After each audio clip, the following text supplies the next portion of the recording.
श्री गणेशाय नमः।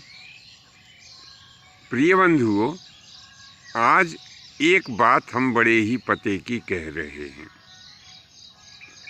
जिसके ऊपर ईश्वर की कृपा होती है उसका दुनिया में कोई भी कुछ नहीं बिगाड़ सकता।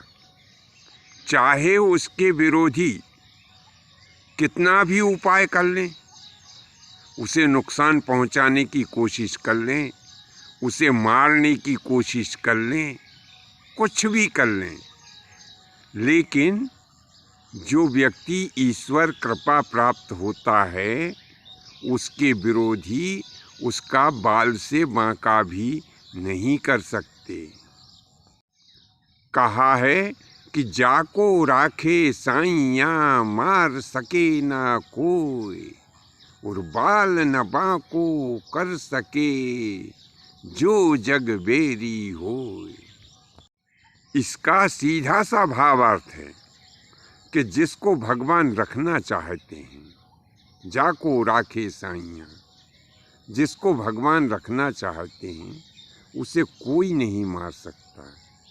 और मारने की बात तो छोड़िए, उसका एक बाल भी बांका नहीं कर सकता। ठीक ऐसा ही कुछ अर्जुन और इंद्र के साथ में हुआ। जब अर्जुन ने अग्नि को खांडव वन जलाने की आज्ञा दे दी, अग्निदेव प्रसन्नतापूर्वक खांडव वन को जलाने लगे। तब कुपित होकर इंद्र आ गया। इंद्र ने अग्निदेव के ऊपर हमला किया। अब अग्निदेव को तो अर्जुन ने पहले ही रक्षा का वचन दे दिया था। तो जैसे ही इंद्र ने अग्निदेव के ऊपर आक्रमण किया, वैसे ही अग्निदेव की रक्षा करने के लिए अर्जुन पहुंच गए। तो अर्जुन और इंद्र में बड़ा भयानक संग्राम हुआ। दोनों योद्धा एक दूसरे के ऊपर घात और प्रतिघात करने लगे। महान घातक हथियार एक दूसरे के ऊपर छोड़ने लगे। इतना विकट युद्ध था कि उस युद्ध को देखकर ऋषि और मुनि भी आश्चर्य में पड़ गए। उन्हें शंका हो गई, कहीं ऐसा ना हो कि इस युद्ध को यदि नहीं रोका गया तो दुनिया नष्ट ना हो जाए। ऐसा विचार करते हुए ऋषि और मुनि इंद्र के पास में गए और कहने लगे, हे इंद्रदेव, तुम परम ज्ञानी होते हुए भी ये अज्ञानतापूर्ण कार्य कर रहे हो। क्या तुम्हें पता नहीं है कि अर्जुन भगवान श्री कृष्ण के कृपा प्राप्त हैं और तुम्हारे पुत्र हैं? इस समय तुम अर्जुन को नहीं जीत सकते, इसीलिए उनसे संधि कर लेना ही उत्तम रहेगा। तब इंद्र ने कहा कि हे ऋषियों, मैं भी क्या करूं? मैं भी मित्रता के वशीभूत हूँ। इस खांडव वन में मेरा परम मित्र तक्षक रहता है, उसकी रक्षा करना मेरा परम धर्म है। तब ऋषियों ने तक्षक को बुलाया और तक्षक से कहा कि अब इस समय इंद्र तुम्हारी रक्षा करने में सक्षम नहीं है, इसीलिए तुम इस स्थान का त्याग करके कुरुक्षेत्र चले जाओ। तब तक्षक ने उस खांडव वन का त्याग कर शीघ्रतापूर्वक कुरुक्षेत्र के लिए प्रस्थान किया।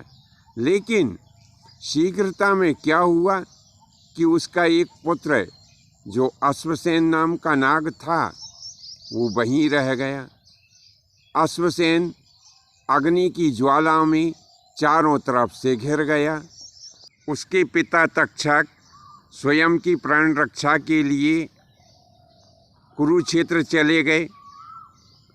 अब अश्वसेन अग्नि की ज्वाला में चारों तरफ से घिर गया।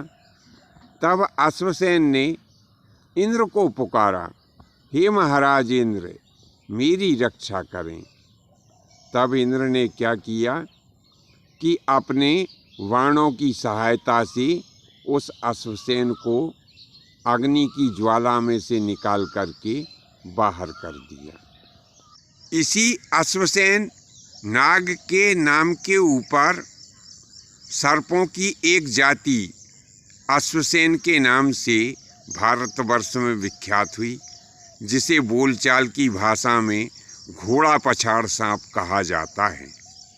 जब उस अश्वसेन नाम के नाग ने यह समझ लिया कि अब मैं सुरक्षित हो गया हूँ, तब उसने भगवान श्री कृष्ण और अर्जुन तथा इंद्र को साक्षी मानकर ऐसा वचन कहा कि आज से इस पावन कथा प्रसंग को जो प्राणी पढ़ेगा, सुनेगा और सुनाएगा, जहाँ कहीं भी इस कथा प्रसंग की चर्चा होगी, उस स्थान पर मेरी प्रजाति के नाग लोग प्रवेश नहीं करेंगे।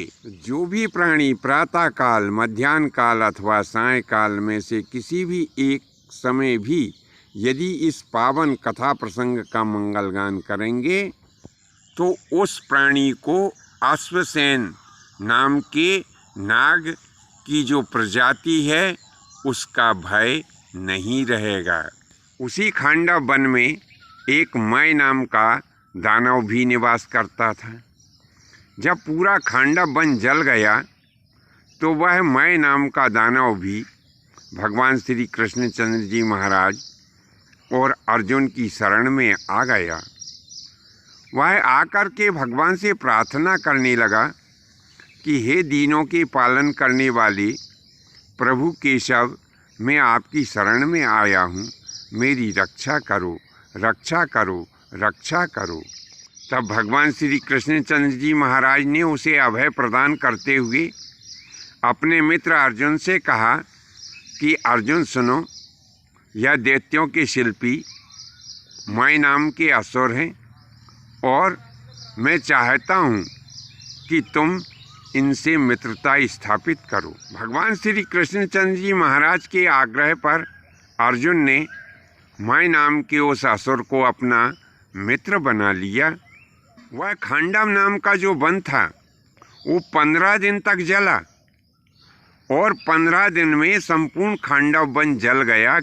मात्र उसमें 6 प्राणी शेष बचे थे, जिनमें एक अश्वसेन नाम का नाग था और दूसरा मय नाम का दानव था और 4 सारंग पक्षी बचे थे।